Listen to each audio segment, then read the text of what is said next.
अर्थ मंत्रालयाकडून आलेल्या ताज्या पत्रामुळे केंद्रीय सरकारी कर्मचारी आणि पेन्शनधारकांमध्ये मोठी उत्सुकता निर्माण झाली आहे. 8व्या केंद्रीय वेतन आयोगासंदर्भात या पत्रामध्ये महत्त्वाचे संकेत देण्यात आल्याची चर्चा सध्या जोरात सुरू आहे. विशेषतः फिटमेंट फॅक्टरमध्ये मोठी वाढ होण्याची शक्यता व्यक्त करण्यात येत असून सध्याचा 2.72 फिटमेंट फॅक्टर वाढवून 2.81 करण्याचा प्रस्ताव चर्चेत आहे. हा बदल लागू झाल्यास कर्मचाऱ्यांच्या पगारात आणि पेन्शनमध्ये लक्षणीय वाढ होऊ शकते. त्यामुळे हा अपडेट अत्यंत महत्त्वाचा मानला जात आहे. फिटमेंट फॅक्टर म्हणजे कर्मचाऱ्यांच्या सध्याच्या मूळ वेतनावर म्हणजे बेसिक पेवर लावला जाणारा गुणाकाराचा आकडा होय. 7व्या वेतन आयोगात हा फिटमेंट फॅक्टर 2.57 होता, तर सध्याच्या चर्चेनुसार 8व्या वेतन आयोगात तो 2.72 वरून थेट 2.81 पर्यंत वाढवण्यात येऊ शकतो. फिटमेंट फॅक्टरमध्ये झालेली थोडीशी वाढ देखील प्रत्यक्षात पगारात हजारो रुपयांची वाढ करून देते.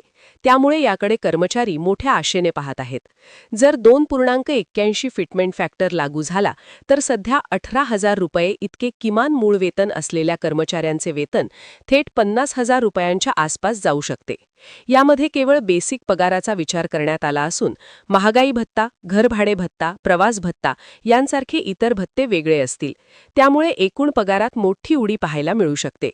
या फिटमेंट फॅक्टर वाढीमुळे सुमारे 75% एकत्रित लाभ मिळू शकतो, अशी चर्चा कर्मचारी संघटनांमध्ये सुरू आहे. कारण फिटमेंट फॅक्टर वाढीसोबतच महागाई भत्ता मर्ज होण्याची शक्यता, किमान वेतनात वाढ आणि नवीन पे स्ट्रक्चर लागू होण्याची शक्यता व्यक्त केली जात आहे. या सगळ्या गोष्टी एकत्रित पाहिल्यास कर्मचाऱ्यांच्या आर्थिक स्थितीत मोठा बदल होऊ शकतो. किमान वेतनाबाबत बोलायचे झाल्यास सध्या 7व्या वेतन आयोगानुसार किमान वेतन 18,000 रुपये आहे.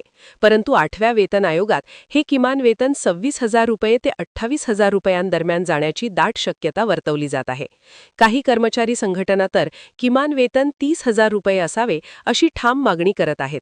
वाढती महागाई, शिक्षणाचा खर्च, आरोग्य खर्च आणि घरभाडे पाहता ही मागणी योग्य असल्याचे अनेक तज्ज्ञांचे मत आहे. लेव्हलनुसार पाहिले तर लेव्हल 1 ते लेव्हल 6 पर्यंतच्या कर्मचाऱ्यांच्या पगारात मोठी वाढ दिसून येऊ शकते. लेव्हल 1 कर्मचाऱ्यांचा बेसिक पगार 2.81 फिटमेंट नंतर 50,000 रुपयांच्या आसपास जाऊ शकतो, तर लेव्हल 6 कर्मचाऱ्यांचा बेसिक पगार जवळपास 1 लाखाच्या आसपास पोहोचू शकतो. यामुळे मध्यमवर्गीय कर्मचाऱ्यांना मोठा दिलासा मिळणार आहे. पेन्शनधारकांसाठी देखील हा अपडेट तितकंच महत्त्वाचा आहे, कारण पेन्शन थेट बेसिक पगारावर आधारित असते. फिटमेंट फॅक्टर वाढल्यास किमान पेन्शन सध्याच्या 9,000 रुपयांवरून 13,000 रुपये ते 14,000 रुपयांपर्यंत वाढण्याची शक्यता आहे. याशिवाय महागाई भत्ता वेगळा मिळाल्यास निवृत्त कर्मचाऱ्यांचे जीवनमान अधिक सुधारू शकते. 8वा वेतन आयोग कधी लागू होणार हा प्रश्न प्रत्येकाच्या मनात आहे. 7वा वेतन आयोग 1 जानेवारी 2016 पासून लागू झाला होता आणि साधारणतः प्रत्येक 10 वर्षांनी नवीन वेतन आयोग लागू होतो. त्या आधारावर 1 जानेवारी 2026 पासून 8वा वेतन आयोग लागू होण्याची शक्यता व्यक्त केली जात आहे.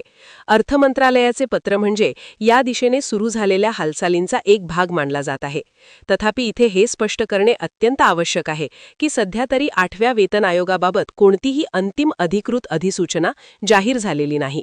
अर्थ मंत्रालयाचे पत्र, चर्चा आणि अहवाल हे सकारात्मक संकेत जरूर देतात, मात्र अंतिम निर्णय केंद्र सरकारकडून अधिकृतरित्या जाहीर होणे बाकी आहे.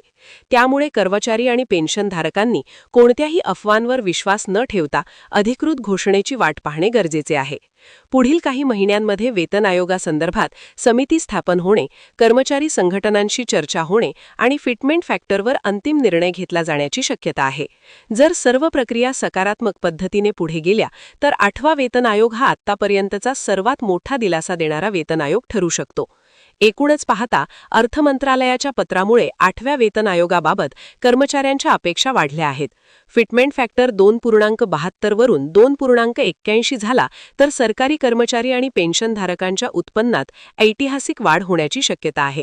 आता सर्वांचे लक्ष केंद्र सरकारच्या अंतिम निर्णयाकडे लागले आहे आणि येणाऱ्या काळात याबाबत मोठी घोषणा होईल अशी आशा व्यक्त केली जात आहे.